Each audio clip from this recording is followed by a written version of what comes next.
여러분은 십자가를 생각하면 제일 먼저 떠오르는 것이 무엇입니까? 십자가 하면 제일 먼저 뭐가 떠오르세요? 제가 제 아이한테 물어봤습니다. 지난주 설교 준비하면서 넌 십자가 생각하면 뭐가 제일 먼저 떠오르니? 중고등학생이니까 큰 기대는 안 하고 물었는데 붉은색이 떠올라요. 역시 예상을 벗어나지 않고 붉은색이 떠올라요. 이렇게 말하더라고요. 예수님께서 십자가에서 피 흘리신 것, 그 이미지가 있으니까 붉은색이 떠오른다고 대답을 한 것 같습니다. 이 십자가는 기독교의 상징입니다. 기독교의 상징으로서. 그래서 여러분 우리 교회도 그런데 교회 탑 있잖아요. 그죠? 여기 교회 있습니다. 예배당 있습니다. 알리는 이 탑에 십자가가 붙어 있죠. 십자가로 되어 있고, 우리 교회는 그렇지 않지만 보통 예배당 들어오시면 이 전면에 십자가를 달아 놓고는 합니다. 또 우리 성도님, 특별히 여자 성도님들 같은 경우는 목걸이를 하더라도 십자가 목걸이를 하는 경우들이 있고, 심지어는 몸에 십자가를 문신으로 새기는 그런 청년들도 있죠. 교회 다니지 않는 사람들도 그래서 이 십자가를 보면 교회를 떠올리고 기독교를 자연스럽게 떠올리게 됩니다. 사실 이 십자가는 초대교회 때부터 기독교를 상징하는 상징물이었어요. 하지만 그때 이 십자가의 이미지와 오늘 우리의 이미지는 정말 큰 차이가 있습니다. 지금은 우리가 이제 십자가를 보면서 막 그걸 혐오하거나 분노하는 사람을 찾기는 쉽지 않습니다. 그죠? 물론 기독교에 대해서 또 교회에 대해서 반감을 가지고 있는 그런 사람은 있을지 몰라도 십자가 그 자체만을 보면서 굉장히 혐오스럽다거나 정말 싫다거나 이런 사람은 없어요. 거의 없어요. 하지만 초대교회 시대에는 이 십자가가 그 자체로 혐오스럽고 또한 분노의 대상이었습니다. 그 이유는 분명해요. 이 십자가가 흉악범을 사형하는 데 쓰여지는 도구였기 때문입니다. 이런 십자가를 교회 상징물로 사용할 때 세상 사람들은 경악했죠. 어떻게 이럴 수가 있나 경악을 했습니다. 여러분 한번 생각을 해보시라고요. 오늘날 우리 이제 은곡교회 우리 저 교회 탑에다가 십자가 대신에 그 사형수를 죽이는 전기 의자를 올려놨다. 한번 상상을 해보세요. 전기 의자를 딱 해놨다.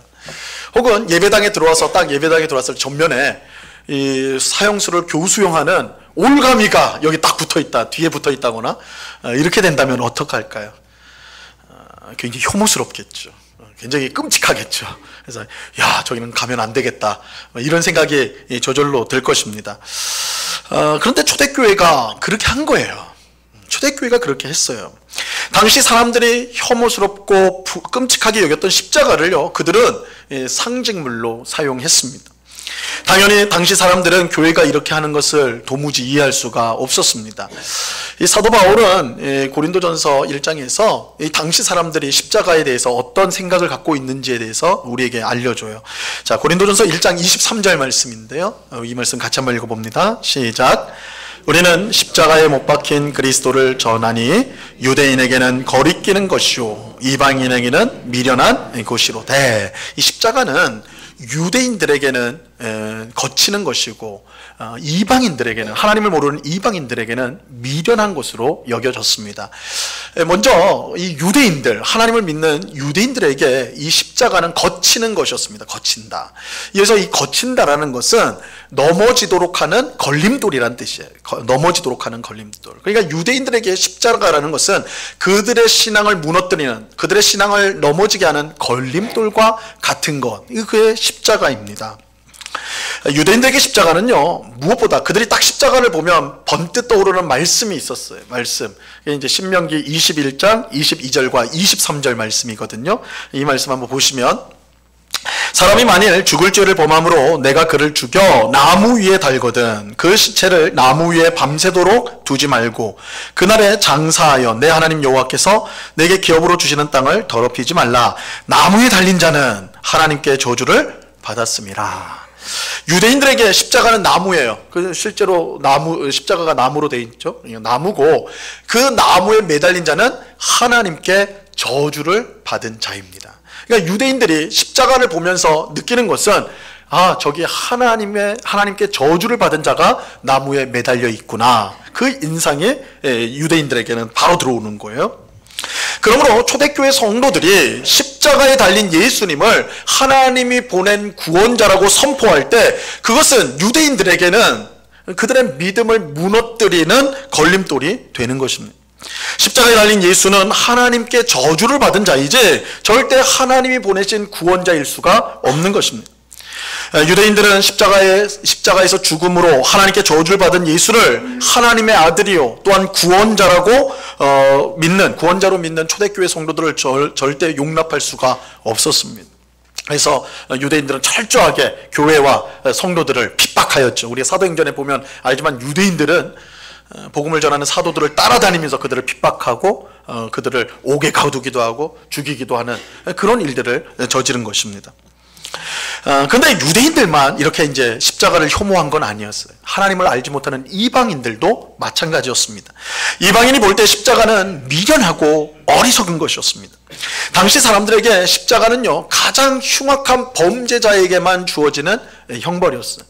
이 초대교회 당시가 그 로마 제국이 다스리는 때였거든요. 이 로마 제국은 십자가형이 있었습니다. 그런데 십자가형은 아무나 주진 않았어요. 가장 흉악한 죄인에게만 십자가형을 내렸습니다. 가령 이 십자가형이 얼마나 야만적인지 로마 제국은 로마 시민들에게는 이 형을 절대로 내리지 않았어요. 너무나 야만적인 형벌이기 때문에 이 로마 시민에게는 절대 이 십자가형을 내리지 않았습니다. 그럼 어떤 사람에게 내렸는가? 국가 반역, 내란을 일으켰다든지 반역을 일으켰다든지 이런 가장 엄중한 죄를 저지른 가장 흉악한 범죄자들에게 이 십자가형을 내렸어요. 그런데 초대교회는 이 십자가에 매달린 예수가 우리의 구원자요 하나님 아들이라고 선언을 했거든요. 선포를 했거든요. 그러니까 이 로마 사람들, 이방인들이 볼 때 그건 미친 거예요. 그건 어리석고 미련한 뿐만 아니라 그건 제정신이 아닌, 그건 미쳐버린 거라고요. 초대교회 성도들을 보는 이 로마 사람들, 이방인들의 눈에 볼 때 십자가를 그들이 내세우는 것을 볼 때는 저들이 정말 제정신이 아닌 자들이구나, 참으로 어리석은 자들이구나, 참 미친 사람들이구나, 이렇게 생각을 한 것이죠. 이처럼 유대인과 이방인에게 십자가는 신앙을 무너뜨리는 걸림돌과 또한 어리석고 제정신이 아닌 미친 것으로서 절대 구원의 상징이 될 수가 없었습니다.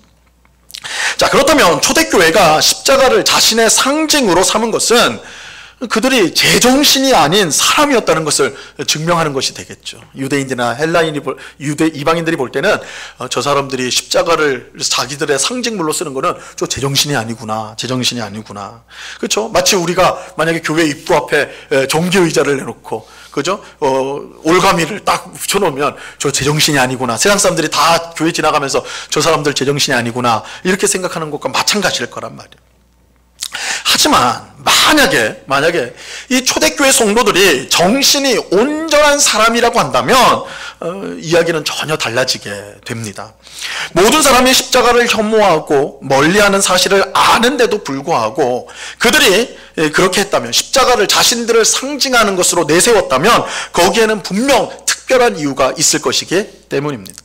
실제로 초대교회 성도들은 십자가가 유대인과 이방인에게 거칠음과 어리석인 것으로 여겨지는 것을 알면서도 그것을 전면에 내세웠습니다. 지금 사도 바울이 그렇게 말하는 거 아니에요. 바울이 알았어요. 사실 이 십자가의 말씀, 십자가의 복음을 전할 때 그것은 유대인들에게는 그들의 믿음을 무너뜨리는 걸림돌이고 이방인들에게는 미친 것으로 여겨진다. 바울 자신이 알았어요. 초대교회 성도들이 그것을 분명히 알았어요. 그들은 알면서도 십자가를 전면에 내세웠던 것입니다.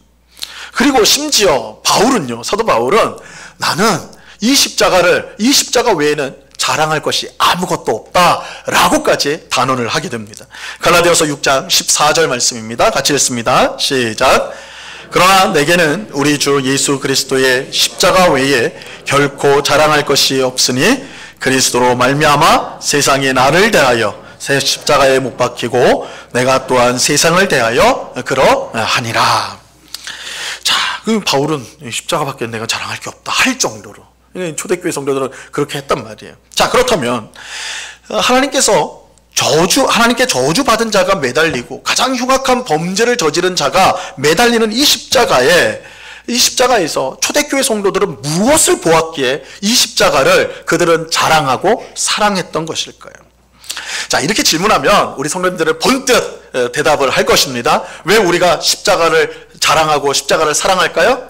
예수님의 십자가 죽음을 통해 우리가 죄의 씻음을 받고 구원을 받기 때문이죠. 그죠? 우리가 예수님의 십자가를 사랑하고 자랑하는 이유는 그 십자가를 통해서 우리의 죄가 사함을 받고 우리가 구원을 받았기 때문이에요.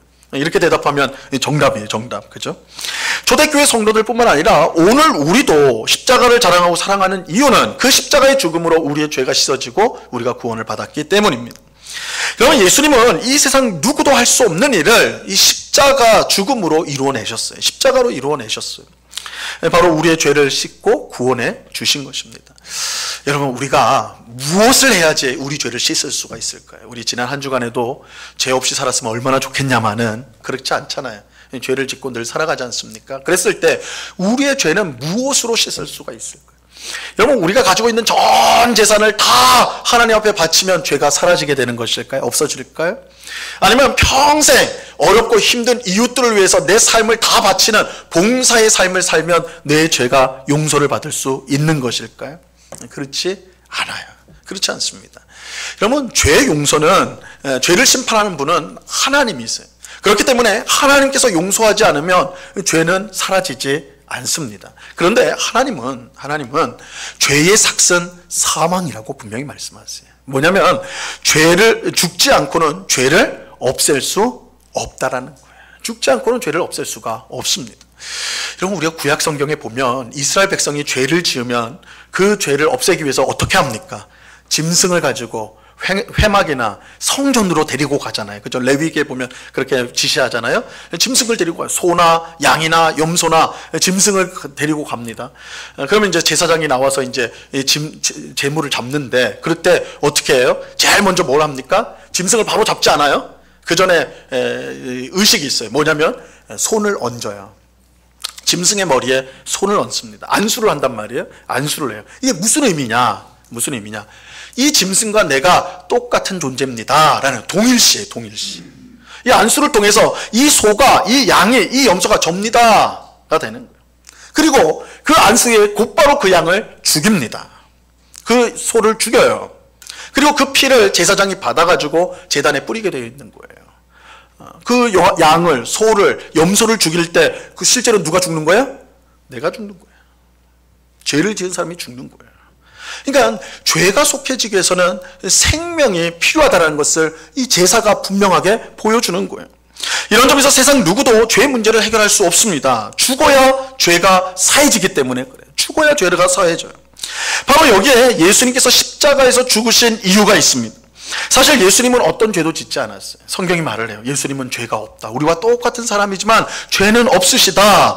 그렇게 예수님께서 십자가에서 죽으신 것은 죄를 지어 하나님께 저주를 받음도 아니고 어떤 흉악한 범죄를 저질렀기 때문도 아닙니다. 그가 십자가에서 죽은 것은 자신의 죄 때문이 아니라 바로 우리의 죄 때문이에요. 자신의 죄가 아니라 우리의 죄 때문이에요. 자, 로마서 4장 25절 말씀입니다. 이 말씀 같이 읽어봅니다. 시작. 예수는 우리가 범죄한 것 때문에 내줌이 되고 또한 우리를 의롭다 하시기 위하여 살아나셨느니라. 예수님은 우리가 범죄한 것 때문에 내어줌이 되고 어디에 내어줬어요? 십자가에 내어주신 거예요. 십자가에 내어준 바가 된 거예요. 그 결과 우리는 죄의 사함을 받게 되고 죄로 인해 원수되었던 하나님과 화목하게 되었습니다. 예수님의 십자가 죽음으로 우리의 죄가 씻어지고 하나님과 화목하게 된 것, 이것을 성경은 구원이라고 말을 해요. 구원. 자, 로마서 5장 10절 말씀입니다. 이 말씀도 같이 읽어봅니다. 시작.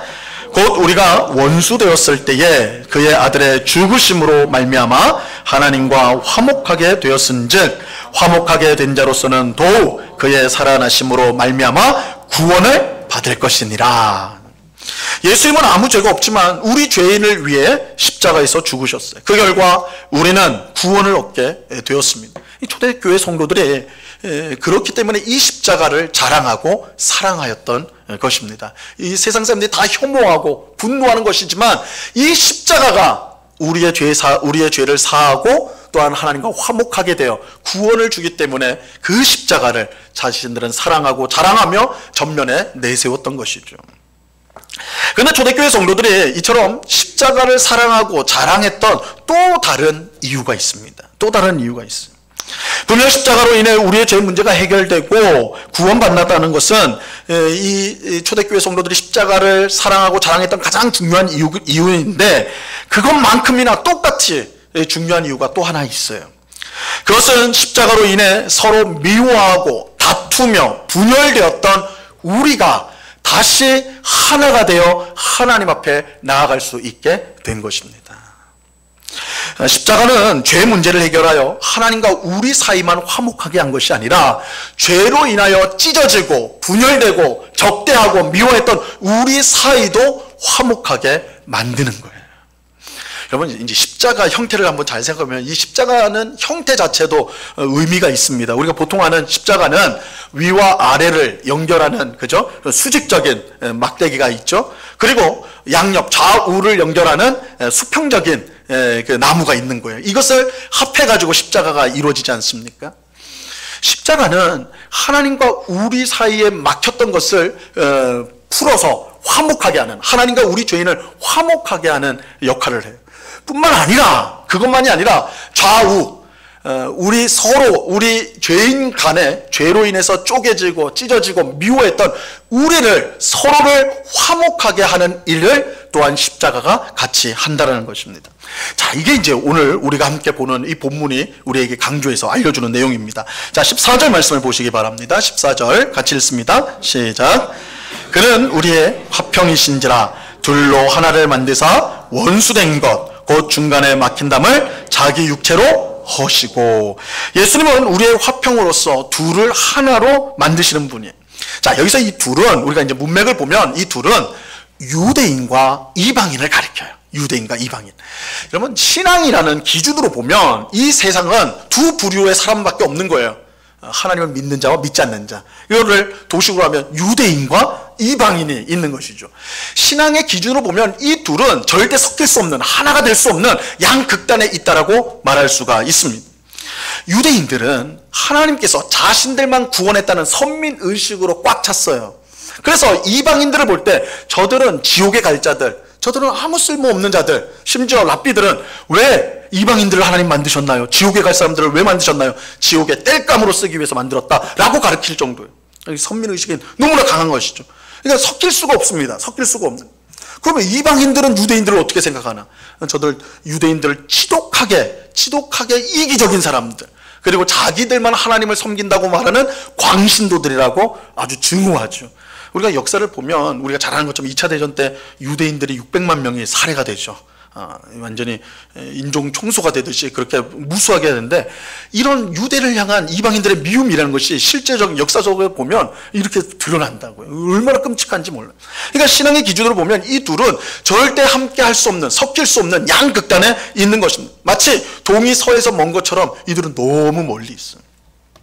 하지만 예수님께서 바로 그런 둘을 하나로 만드셨어요. 그들 가운데 있는 미움으로 된, 여기서 이제 우리 성경에는 원수된 것이라고 되어 있는데 그 미움이요, 적개심, 미움으로 된 중간에 막힌 담을 허물어 버리신 것입니다. 여기서 이 미움으로 된 중간에 막힌 담의 정체는 바로 율법을 말하는 것입니다. 15절 말씀을 보시기 바랍니다. 15절 같이 읽습니다. 시작. 법조문으로 된 계명의 율법을 폐하셨으니 이는 이 둘로 자기 안에서 한 세 사람을 지어 화평하게 하시고.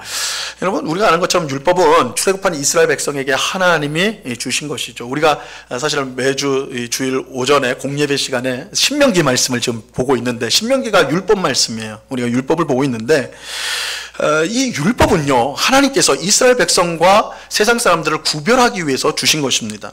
신명기 4장 6절 보면 이렇게 말씀합니다. 너희는 지켜 행하라. 이것이 여러 민족 앞에서 너희의 지혜요 너희의 지식이라. 그들이 이 모든 규례를 듣고 이르기를 이 큰 나라 사람은 과연 지혜와 지식이 있는 백성이로다 하리라. 이스라엘 백성이 율법을 가지고 있는 것으로, 또 그 율법에 순종하는 것으로 세상 사람들이 그런 이스라엘 보고 뭐라고 하는 거예요? 저 사람들은 큰 나라 사람이다. 저들이 가진 지혜와 지식을 봐라. 이렇게 한다는 거예요. 이 율법이 이스라엘 백성과 이방인들을 나누는, 구별하는 것이 된다는 것이죠. 이스라엘 백성은 이 율법에, 하나님이 주신 이 율법에 순종함으로써 세상 가운데 자신들이 하나님 나라 백성이라는 것을 드러내는 거예요. 율법에 순종함으로써 우리는 하나님 나라 백성이야 세상 사람들한테 드러내는 거예요. 그런데 하나님께서 이처럼 율법을 주셔서 이스라엘이 하나님 나라 백성으로 드러나게 하신 이유는 세상 사람들도 그런 이스라엘을 보고 함께 하나님 나라 백성이 되도록 하기 위함인 거예요. 쉽게 말하면 이스라엘 백성은 샘플이에요. 모델이에요, 모델.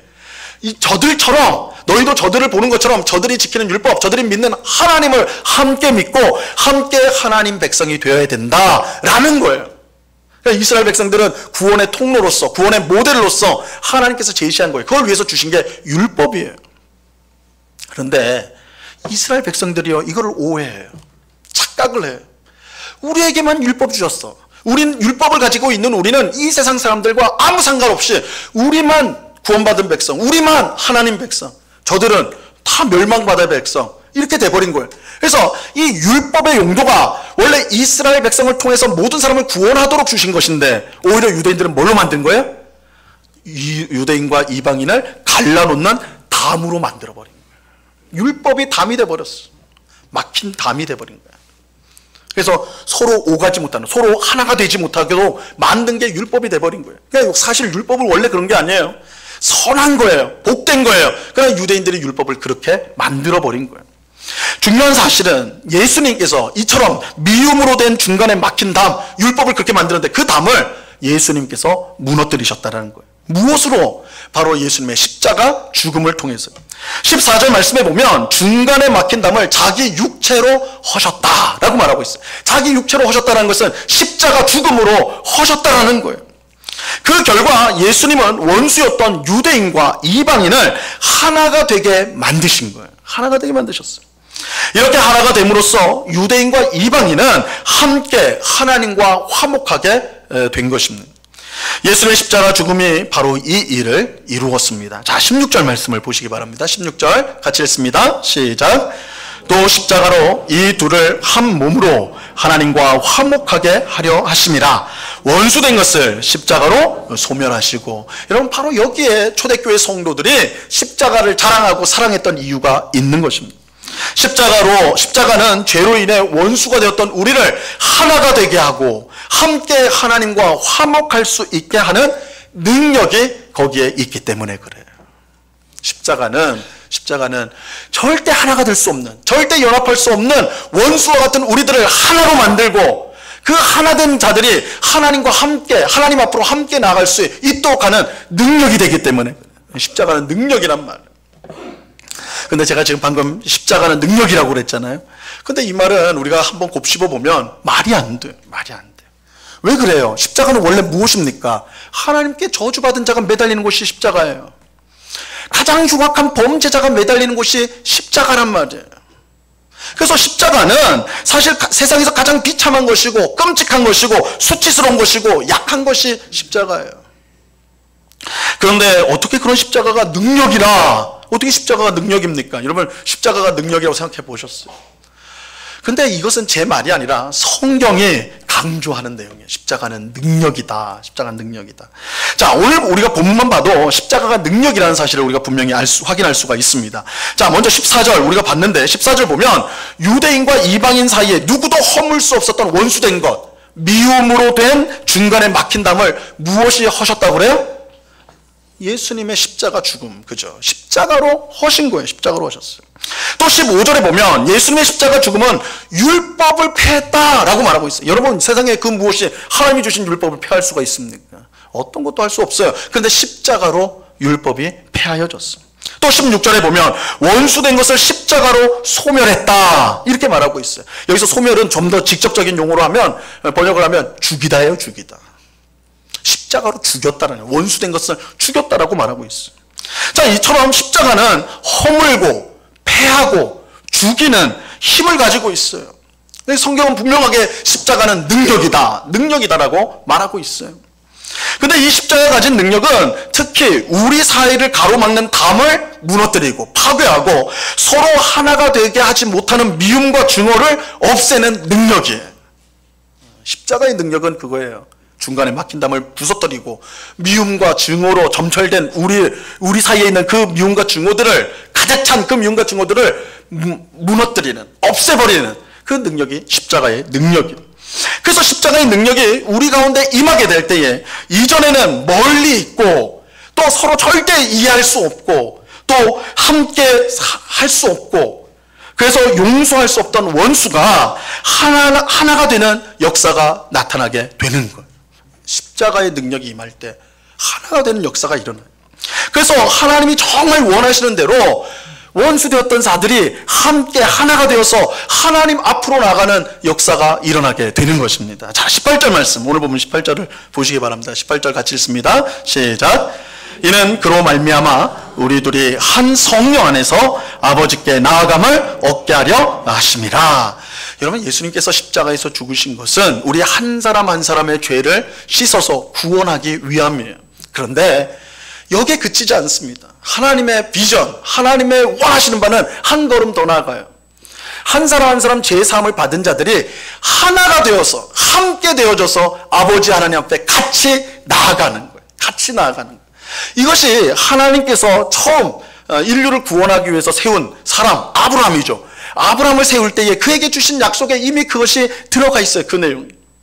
하나님께서 아브라함을 통해서 너와 너의 후손을 통해서 너의 복을 주겠다, 땅을 주겠다, 민족을 이루겠다 하면서 뭐라고 합니까? 너를 통해 온 족속이, 온 민족이 복을 받게 될 것이다, 구원을 받게 될 것이다, 이렇게 말씀하셨죠. 그러니까 하나님의 비전은 아브라함만, 그의 자손만, 이스라엘 백성만이 아니에요.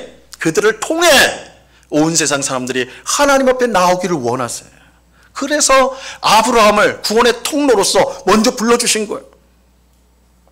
하나님이 정말 원하는 것은 우리 각 사람이 죄사함을 받고 구원을 받는 것, 거기에 그치지 않고 그 구원받은 우리가 하나가 되어서 연합되어서 아버지 하나님께 같이 나가서 영광을 돌리는 거예요. 이게 하나님의 비전이에요.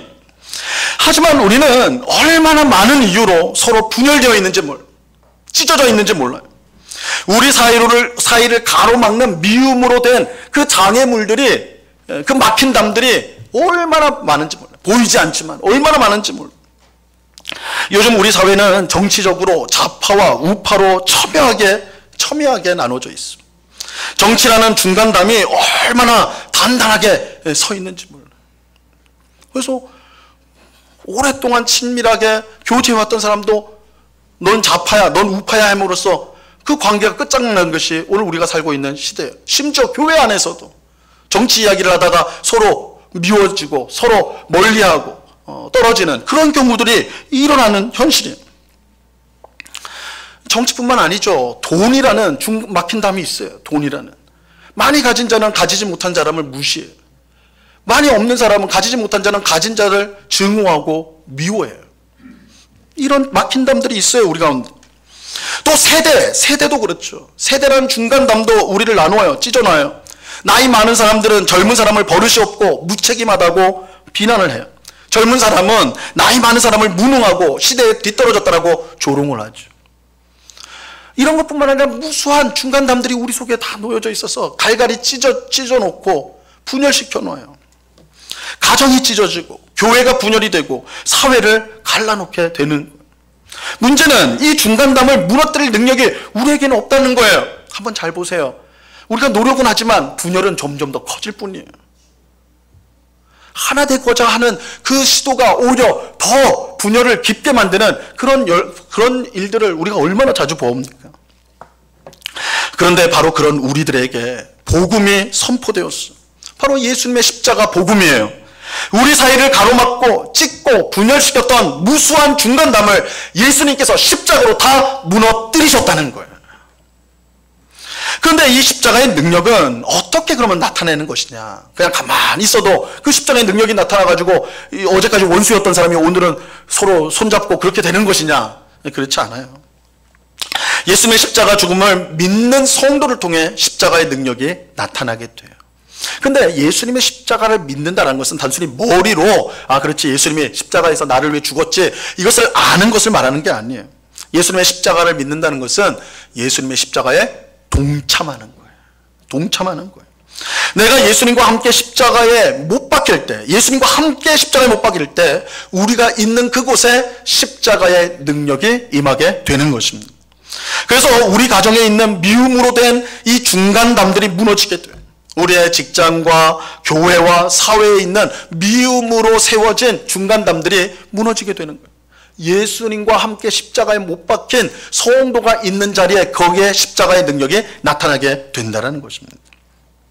여기서 내가 예수님과 함께 십자가에서 죽는다라는 것은요, 예수님께서 하나님의 뜻을 위해 자신의 뜻을 내려놓고 십자가에서 죽기까지 순종했던 것처럼 우리도 똑같이 순종하는 것을 말하는 거예요. 나의 지혜와 나의 계획과 나의 뜻과 나의 욕망과 나의 자존심을 내려놓고 주님의 말씀과 뜻에 기꺼이 순종하는 것, 이것이 예수님의 십자가에 내가 함께 못 박힌다는 뜻이에요. 예수님이 십자가에 왜 못 박혔습니까? 하나님의 뜻에 자신을 굴복시켰기 때문에, 순종하셨기 때문에. 마찬가지로 예수님과 우리가 함께 못 박힌다는 것은 우리의 지혜, 우리의 계획, 우리의 뜻, 욕망, 우리가 하고자 하는 것들, 그것들을 하나님 말씀 앞에 내려놓는 것, 예수님처럼 내려놓을 때 그것이 예수님과 함께 십자가에 못 박히는 거예요. 그리고 그때 십자가의 능력, 모든 원수된 것을 하나가 되게 하는 능력이 나타나게 되는 것입니다. 물론 이 일은 말처럼 쉽지 않아요. 말처럼 쉽지 않아요. 하지만 예수님은 우리에게 성령님을 보내주셨습니다. 성령님께서 우리가 예수님과 함께 십자가에서 죽도록 우리의 마음을 변화시켜 주세요. 성령님께서 우리의 지혜와 계획과 뜻과 자존심과 욕망을 내려놓고 하나님의 말씀에 순종할 수 있는 그런 힘과 그런 능력을 우리에게 계속해서 공급해 주십니다. 우리가 성령의 도우심을 구하고 힘써 예수님 앞에 순종하려고 할 때 예수님과 함께 십자가에서 죽음으로 우리 삶 속에 미움으로 만들어진 중간담들이 무너지는 역사가 일어나게 되는 것입니다. 오늘 우리 중에는 미움으로 된 이 중간담으로 인해 찢어지고 분열된 가정과 일터, 교회, 사회로 인해 고통받는 분들이 있어요. 사랑해야 되는데, 하나가 되어야 되는데 그러지 못하고, 다가서지 못하고, 하나 되지 못한, 하나님 믿는 우리 성도 마음은 하나님께서 하나 되기를 원하시기 때문에 우리 마음에 고통이 있을 수밖에 없어요. 어떤 사람과 척지게 됐을 때, 미워하게 됐을 때 괴로운 건 우리예요. 왜냐하면 하나님은 언제나 하나 되기를 원하시기 때문에, 용서하고 사랑하기를 원하시기 때문에 그런 마음이에요. 그죠? 그러면 우리는 어떻게 해야 되느냐? 그런 상황 가운데 있는 우리는 어떻게 해야 되느냐? 여러분, 십자가의 능력을 믿으시기를 바랍니다. 예수 그리스도께서 십자가의 능력으로 우리 사이에 보이지 않는 그 무수한 미움으로 만들어진 중간담을 다 무너뜨리셨어요. 이게 십자가의 복음이에요. 예수님이 다 무너뜨렸다. 그렇다면 그 능력이 어떻게 나타나느냐가 중요한 것이죠. 말씀드린 대로 우리 자신을 예수님처럼 우리가 예수님과 함께 십자가에 못 박히는 거예요. 그래서 예수님이 아버지 하나님께 순종했던 것처럼 우리의 뜻, 우리의 자존심, 우리의 욕망, 우리가 바라는 것들을 내려놓고 하나님의 뜻에 순종하는, 그 말씀에 순종할 때에 그 사람을 통해서 그가 있는 그곳에 십자가의 능력이 나타나게 되는 것입니다. 우리 삶에 있는 모든 미움으로 된 이 중간담을 무너뜨리고 우리 모두가 함께 하나님 앞에 나아갈 수 있는 이 은혜를 오늘 누리는 오늘 우리 모두가 될 수 있기를 바랍니다.